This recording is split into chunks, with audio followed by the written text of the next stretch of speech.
আজ আমি আপনাদের সাথে একটি দারুণ ফুচকা রেসিপি শেয়ার করব। ক্রাঞ্চি ফুচকা আর টক ঝাল জল ভাবলেই মুখে জল চলে আসে। প্রথমে একটি পাত্রে ময়দা, সুজি আর সামান্য লবণ নিয়ে ভালো করে মিশিয়ে নিন।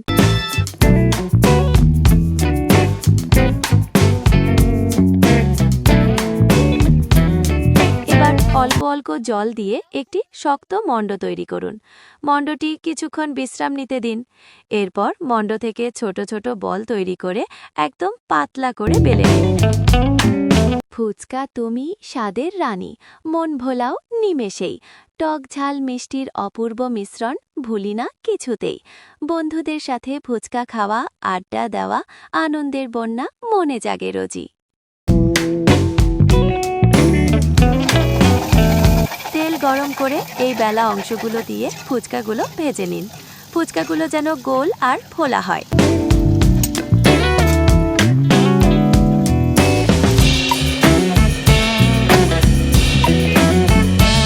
প্রথমে আলুগুলো ভালো করে ধুয়ে একটি পাত্রে নিন। এবার পাত্রে পর্যাপ্ত পরিমাণে জল দিন যাতে আলুগুলো পুরোপুরি ডুবে থাকে। এরপর পাত্রটি মাঝারি আঁচে গ্যাসে বসিয়ে সেদ্ধ হতে দিন। আলু নরম হয়ে গেলে জল ছড়িয়ে নিন।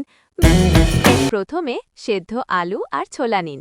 একটি পাত্রে পেঁয়াজ কুচি, কাঁচা লঙ্কা কুচি আর তেঁতুলের জল একসাথে মেশান। এবার এই মিশ্রণে সেদ্ধ আলু আর ছোলা দিয়ে দিন।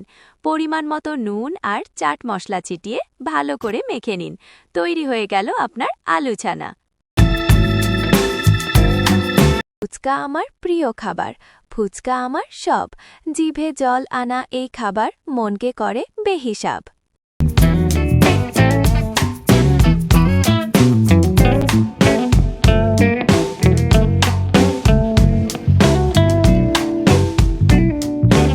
টক ঝাল মিষ্টির অপূর্ব মেলবন্ধন মনটা আনন্দে নেচে ওঠে।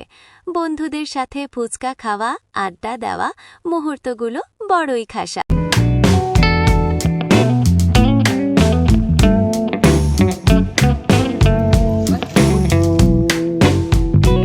জল তৈরির জন্য তেঁতুল, বিট নুন, ভাজা মশলা, লেবুর রস আর জল মেশাতে হবে।